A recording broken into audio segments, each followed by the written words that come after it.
Assalamualaikum warahmatullahi wabarakatuh. Perkenalkan, nama saya Akhir dengan NIM 7202443007. Kali ini saya akan menjelaskan tentang Microsoft Excel. Microsoft Excel terdiri dari 8 tab. Yang pertama itu adalah File, Formula, Insert, Page Layout, Formulas, Data, Review, dan View. Yang saya bahas pertama adalah dalam beberapa tampilan jendela aplikasi Microsoft Word sebagai berikut. Yang pertama, Quick Access Toolbar. Bagian ini merupakan button atau tombol-tombol menu yang dapat sering kita gunakan. Dan kedua, Ribbon. Bagian ini merupakan kumpulan tombol perintah atau Microsoft Excel yang dikelompokkan dalam bentuk tab berdasarkan fungsi-fungsi yang mulai dari Home, Insert, Page Layout, Formula, Data, Review, View, dan tab Developer yang secara default disembunyikan pada masing-masing tab yang dikelompokkan berdasarkan seri fungsinya. Misalnya pada tab Home, Shift Layout, Font, Equipment, dan seterusnya. Kemudian yang ketiga adalah Formula Bar. Bagian ini menunjukkan alamat yang sel yang berisikan isinya. Formula Bar merupakan tempat di mana nanti kita akan menulis rumus atau formula Excel. Kemudian yang keempat adalah Work Area, sering disebut juga dengan Workspace, berisi kumpulan sel yang didefinisikan berdasarkan kolom dengan simbol A, B, C, dan seterusnya. Seperti yang ini A, B, dan C. Pembagian tab menu pada aplikasi Microsoft Excel. Yang pertama adalah File. Di dalam file ini ada beberapa fungsi. Yang pertama adalah untuk menyimpan file. Untuk menyimpan file, yang pertama kali kita mengklik menu file, kemudian klik save, kemudian klik simpan pada kotak save ini. Setelah itu klik menu atau ikon file nama. Kemudian fungsi lain dari file tersebut adalah untuk melakukan percetakan, yaitu dengan menggunakan print. Kemudian tab yang kedua adalah tab Home. Di dalam tab Home ada beberapa fungsi. Yang pertama, membuat format huruf. Format huruf yang dipakai adalah seperti yang terlihat pada ini. Di dalam format huruf bisa memilih huruf yang diinginkan, kemudian bisa membuat ukuran huruf yang diinginkan. Kemudian adalah perataan teks pada lembar kerja. Dalam perataan ini ada perataan pada kolom kiri, perataan pada kolom tengah, dan perataan pada kolom kanan. Selanjutnya adalah membuat format angka. Dalam format angka bisa menggunakan general.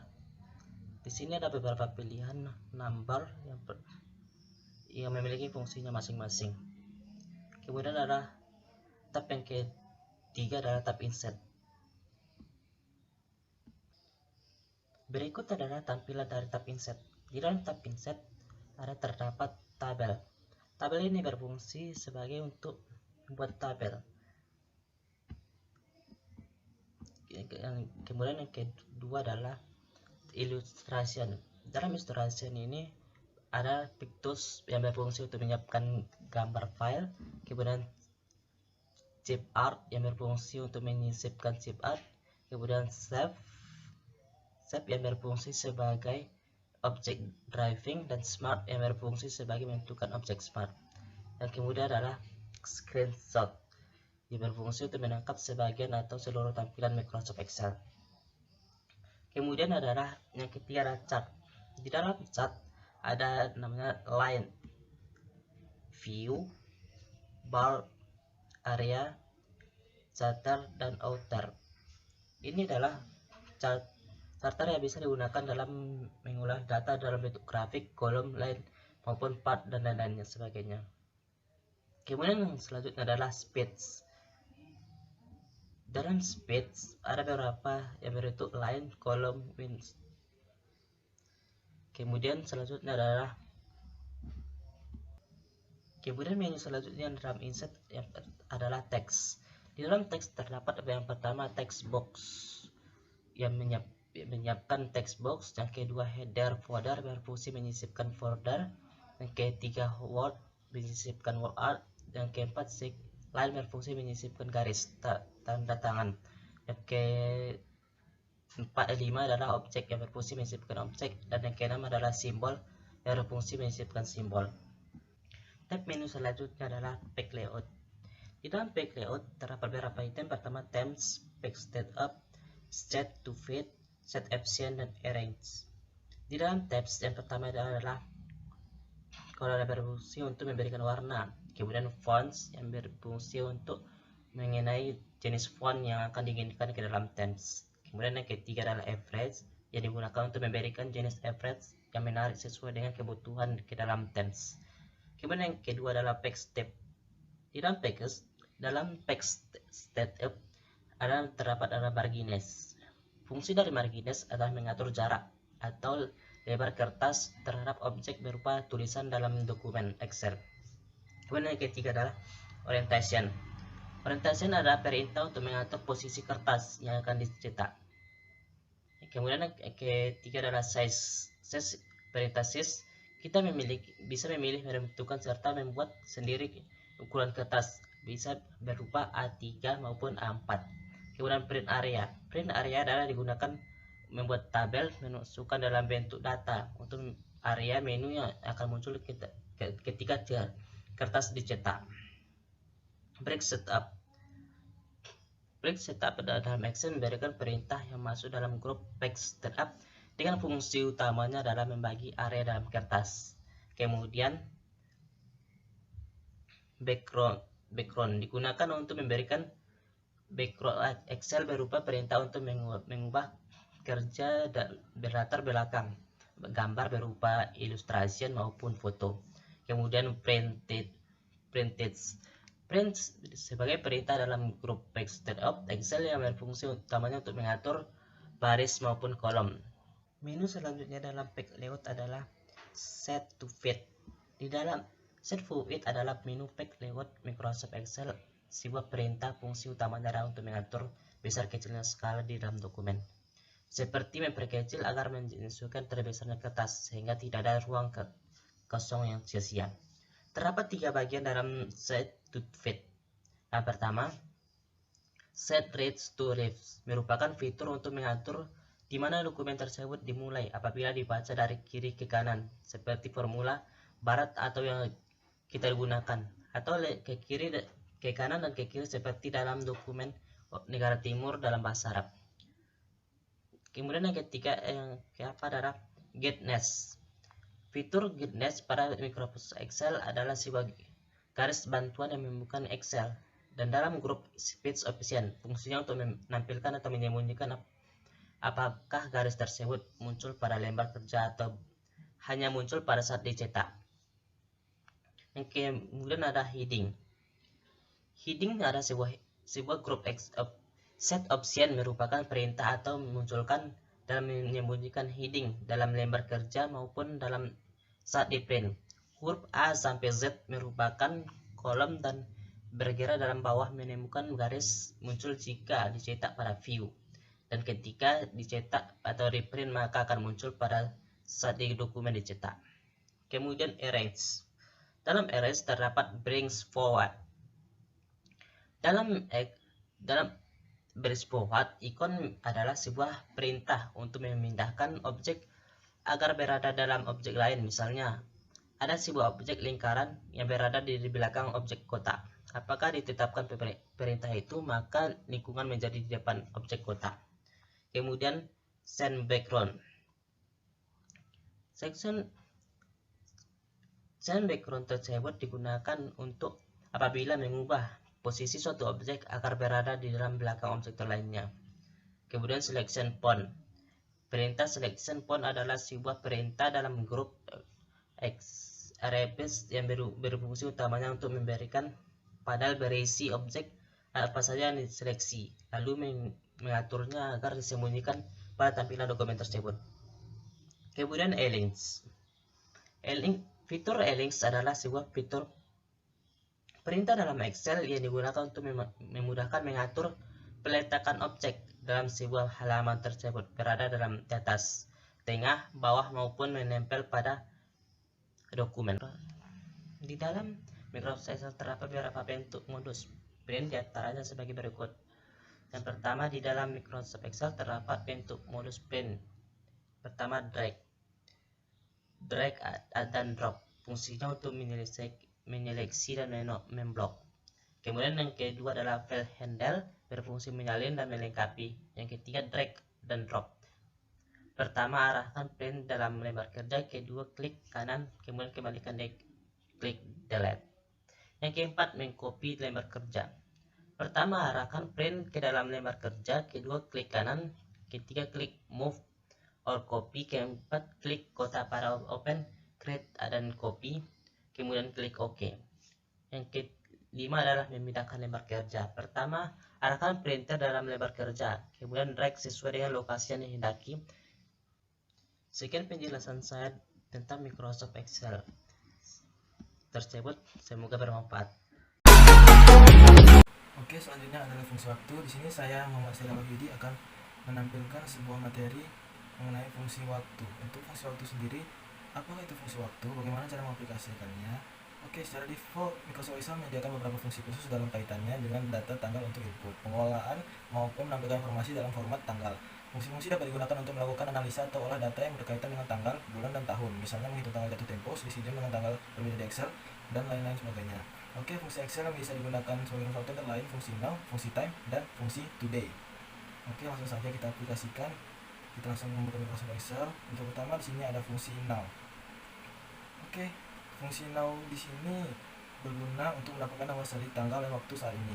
Untuk rumusnya adalah sama dengan now, buka kurung, tutup kurung, enter. Nah, di sini kita langsung mendapatkan nomor seri tanggal dan waktu saat ini. Oke, kita tandai dulu. Yang kedua, kita akan menerapkan fungsi time. Apa sih fungsi time? Fungsi time adalah bagian rumus Microsoft Excel yang berguna untuk mendapatkan format waktu berdasarkan input jam, menit, dan detik saat ini.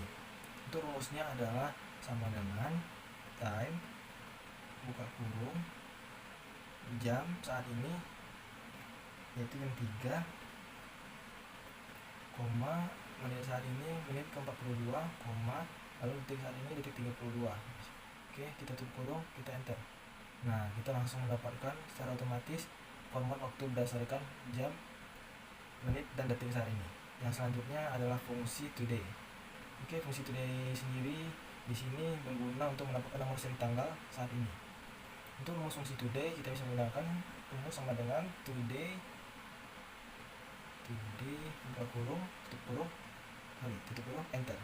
Nah, di sini kita langsung mendapatkan bagaimana cara menggunakan fungsi now, time, dan today, teman-teman. Oke, langsung kita lanjut ke materi selanjutnya. Kita akan membuka modul. Oke.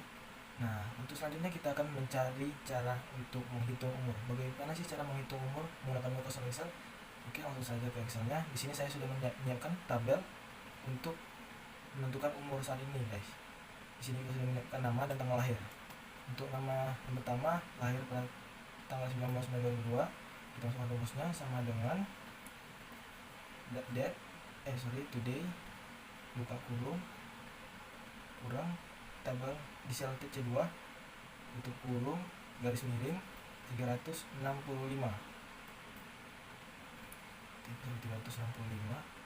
enter. Nah, kita langsung mendapatkan umur dia yang lahir tahun 2002. Jika ini 2021, maka kita mendapatkan umurnya itu kisaran 18 tahun, 7 bulan, 18 tahun 7 bulan, teman-teman. Untuk apanya kita langsung saja menduplikatnya. Nah, untuk nama kedua, jika 2008 maka sekarang 2001, umurnya adalah 12,8. Selanjutnya kita akan menghitung masa kerja dengan fungsi datediff. Oke, langsung saja kita mengaplikasikannya. Di sini saya sudah menyiapkan tabelnya, teman-teman, seperti tadi. Untuk masa kerja per tahun kita bisa menggunakan rumus yang berbeda dengan masa kerja yang bulan. Namun rumus kedua ini tidak jauh beda ya, teman-teman. Kita bisa untuk masa kerja bulan kita menggunakan rumus sama dengan datediff, buka kurung, kita C2, koma, sel D2, koma, titik 2 Y, titik 2 lagi, tutup kurung. Lalu bisa kita enter. Nah, di sini kita langsung mendapatkan masa kerja per tahun. Nah, kita langsung filter lagi. Selanjutnya untuk masa kerja bulan, kita bisa menggunakan rumus yang hampir sama, yaitu sama dengan data div, buka kurung, kita klik sel di C2 yaitu tabel nilai kerja, lalu kita tanggal perhitungan D2, tabel D2, koma, yang hampir sama tadi, cuma bedanya ini adalah YM. Nah, titik 2 YM, titik 2 lagi, baru tutup kurung. Nah, kita langsung enter dan dapat hasilnya. Oke, langsung kita repeat lagi. Ya, untuk mencari masa kerja menggunakan rumus data div tidak begitu susah. Selanjutnya kita akan mengaplikasikan bagaimana fungsi day. Selanjutnya adalah fungsi mon. Ya. Yang ketiga adalah fungsi year. Oke, langsung kita aplikasikan di Microsoft Excel. Di sini saya sudah menyiapkan tanggal, bulan, dan tahun. Sel ini kita jadikan patokan untuk rumus kita buat fungsi ini ya teman. Untuk fungsi D kita bisa menggunakan rumus sama dengan day, buka kurung, A1 tadi, tutup kurung, enter. Di sini kita buat jelasnya adalah fungsi day. Oke, kita rapikan sedikit. Nah, fungsi D di sini digunakan sebagai angka format. Selanjutnya kita akan mencari fungsi mon.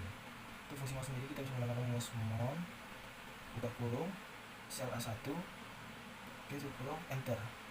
Nah, ini adalah fungsi mon. Oke, kita rapikan lagi. Kita ke tengah. Oke, fungsi mon sudah. Selanjutnya adalah yang terakhir fungsi year. Year sama dengan year, buka kurung, sel A1, tutup kurung, enter. Nah, kita langsung secara otomatis mendapatkan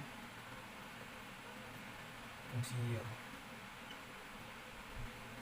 Kita buat pertama, kita jelasin lagi. Kita jelasin, kita buat juga. Oke, nah di sini kita sudah mendapatkan bagaimana rumus fungsi day, mon, dan year, di mana day untuk mencari hari, mon mencari bulan, dan year mencari tahun. Oke, selanjutnya kita akan mencari tahu bagaimana cara menghitung tanggal jatuh tempo. Untuk menghitung tanggal jatuh tempo, kita bisa menghitung dengan rumus date.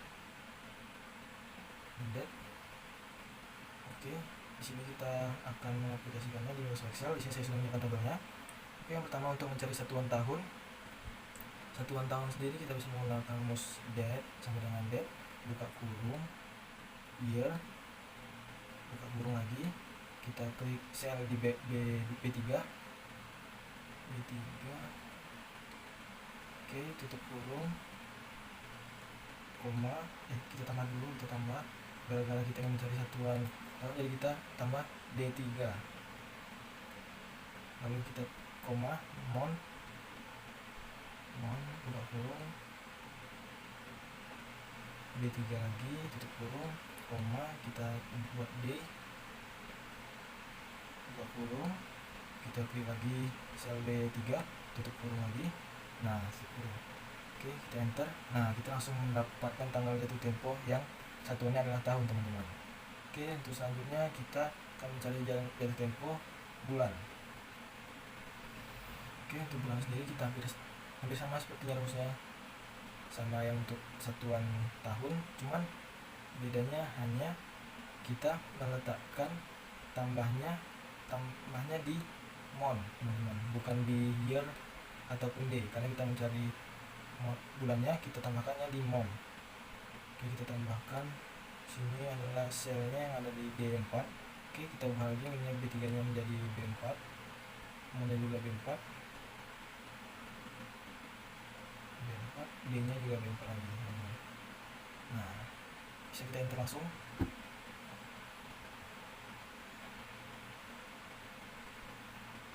Sini sudah jelas. Oke, kita enter.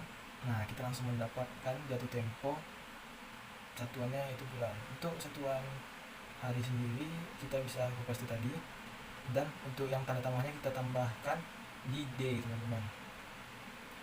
Kita hapus dulu apanya itu dia tabel yang tadi selnya, kita ubah tadi selnya di B5. Oke, mana B5 kan, D nya juga B5.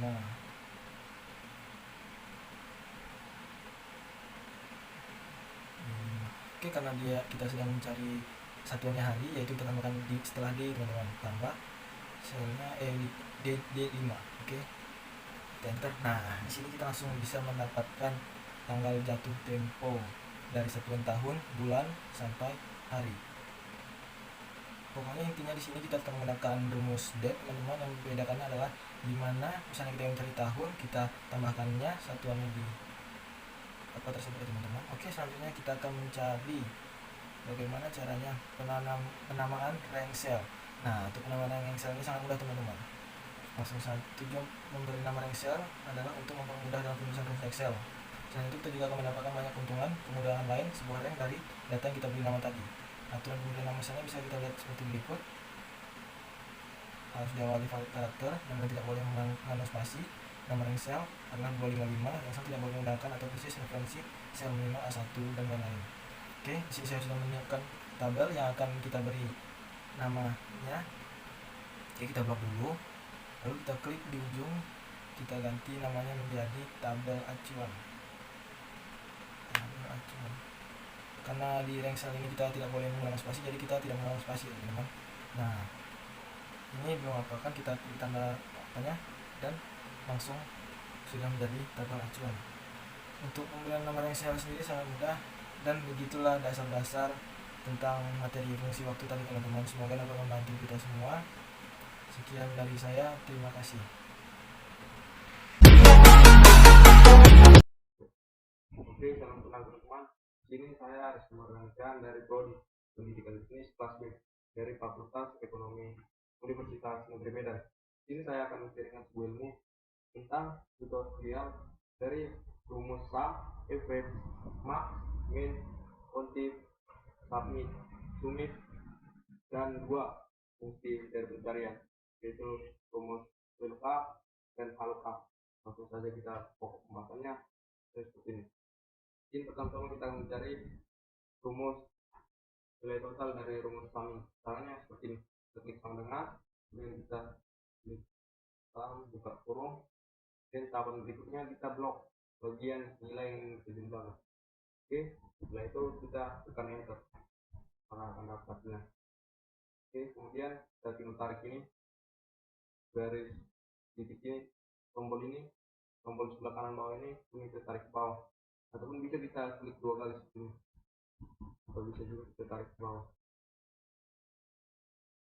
Oke, itu juga dengan average, dan caranya seperti itu juga, seperti rumus sama itu, tapi bedanya kita cari nilai rata-ratanya. Buat average, oke, kurung, dan kita blok nilai yang kita cari nilai rata-ratanya, ini enter. Oke, itu juga dengan max, kurung, blok nilai yang kita cari nilai tertinggi, enter. Itu juga dengan nilai terendah, min, buka kurung, blok nilai yang kita cari nilai terendah, kemudian kita enter saja. Oke, cara cepatnya untuk kita dapatkan jawaban di bawah ini sama seperti di tombol sum itu. Oke, kita blok 3 kolom ini, kemudian kita tarik ke bawah. Lebih simpel itu teman-teman. Kemudian cara pengerjaan dari rumus konflik seperti ini deh. Ketik sama dengan within, kemudian kita blok kata yang ingin kita jumlahkan atau kita cari jumlah nilai katanya. Bukan ini kan, baru kita blok dari matematika ke bahasa Inggris. Kemudian cara berikutnya kita buat seperti ini, koma, atau bisa juga teman-teman buat menjadi koma ataupun titik, ataupun titik dua, tergantung sistem dari laptop teman-teman. Kemudian kita buat koma, kita buat ini, kita cari katanya adalah lebih dari 75. Coba, oke, koma lebih besar dari 75, kemudian kita tekan enter. Ya, ini kita titik dua. 72 lebih besar dari 75. Kemudian kita tekan enter, maka akan dapat hasilnya data yang lebih dari 75 adalah 3. Dan jika kita buat menjadi lebih dari 74, maka hasilnya adalah 4. Karena di data ini dapat 4 data yang lebih dari 74, yaitu 96, 90, 75, dan 100. Kalau kita tarik ke bawah begini, maka kita akan dapat hasilnya ini. Oke, dari cara pengerjaan ini juga sama yang di atas, cuma bedanya ini adalah penempatannya. Ini bagian atas, jadi ini bagian bawahnya. Jadi untuk kita mengemak waktu kita dulu. Oke. Di sini kita juga akan mempelajari rumus Samif. Oke, caranya kita menggunakan rumus Samif ini untuk mendapatkan hasil dari rekapitulasi jumlah uang tabungan dari tiap kelas ataupun nilai total dari tiap kelas itu. Contohnya kan ini kan dari 6, dia itu kan dari berasal dari kelas A dan dia punya uang tabungan sebesar 1 juta. Sedangkan dari Ijat ini dia kan dari kelas B dan jumlah tabungan 850. Jadi kan ada bermacam-macam dia, ada 3 kelas, tapi bermacam-macam orangnya juga lah. Jadi kita minta untuk mencari jumlah total dari tiap kelas itu berapa sih jumlah tabungannya. Jadi kita untuk mencari jawaban itu kita menggunakan rumus Samif ini. Caranya seperti ini, sama dengan Samif buka kurung, kemudian kita blok ini bagian kelas. Oke, blok, kemudian kita tekan koma, kemudian kita buat ini, kita tekan ini. Oke, kemudian koma lagi, kemudian kita blok bagian jumlah tabungan ribuan. Oke, blok, kemudian masuk selanjutnya adalah enter, maka akan kita dapat hasilnya seperti ini. Dari kelas A itu adalah 2.150.000 rupiah.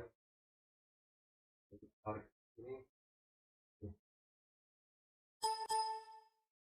maka kita akan dapat hasilnya seperti ini, teman.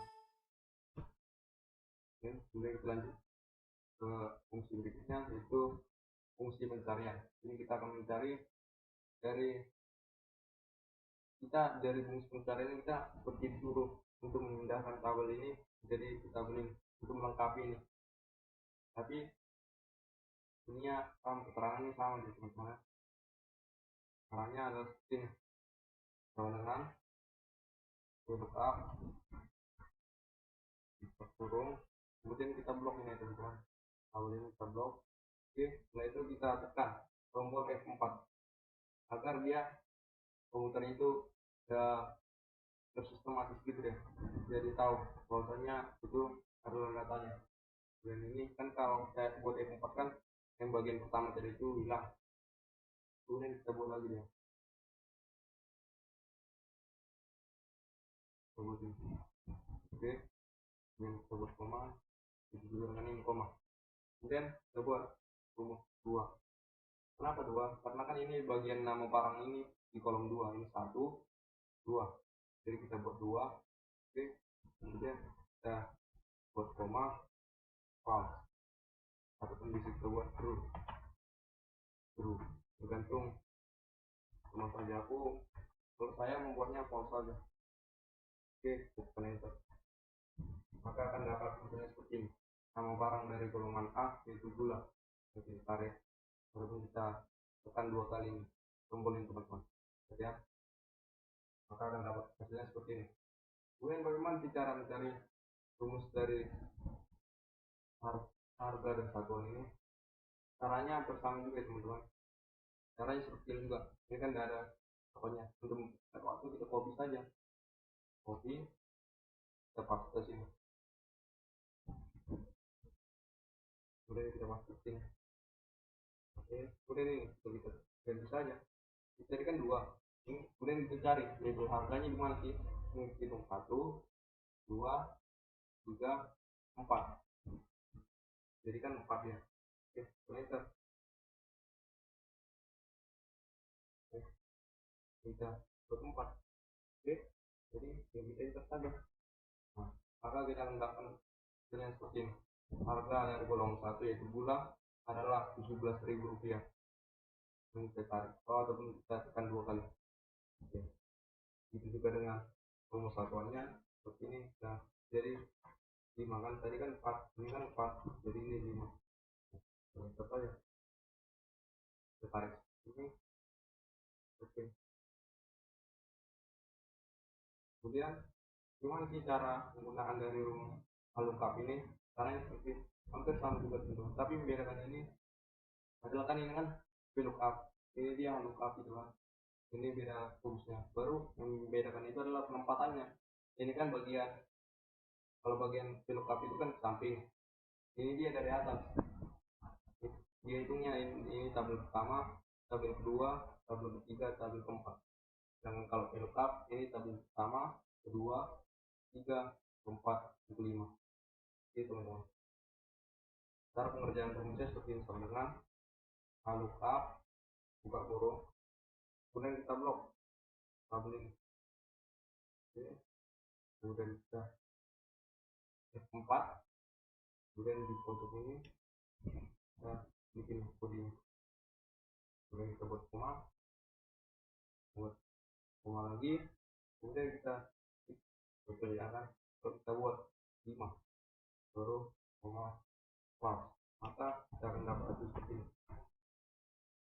Soalnya kan dia kan nggak ada kolom 5 sampai 4, kalau kita buat kolom 3, tapi jawabannya matanya apa kan? Padahal yang kita inginkan adalah nama orangnya, yang kita buat menjadi kolom kedua. Oke, kan begitu juga dengan harganya. Kita fokus saja di cepat. Oke, kita menjadi kolom ketiga, itu juga dengan harga satuan. Ini dengan menjadi tabel keempat. Oke, dan untuk yang kita narik ke bawah untuk mengikuti dua kali. Oke, coba kalau ini kita ganti kan, ini itu untuk kita buat ini, maka hasilnya akan seperti ini. Maka semuanya akan tergantikan. Saya kan ini di sini minyak makan biar teman-teman. Nah, kan seperti itu teman. Nah, itu lebih ini kita buat seperti ini kalau lebih. Oke, kemudian enter. Oke, kita balik kan. Ini kan makan, ini udah kan. Oke, mungkin segitu saja teman-teman video kita hari ini. Saya ucapkan terima kasih banyak. Sampai jumpa lagi di video kita selanjutnya.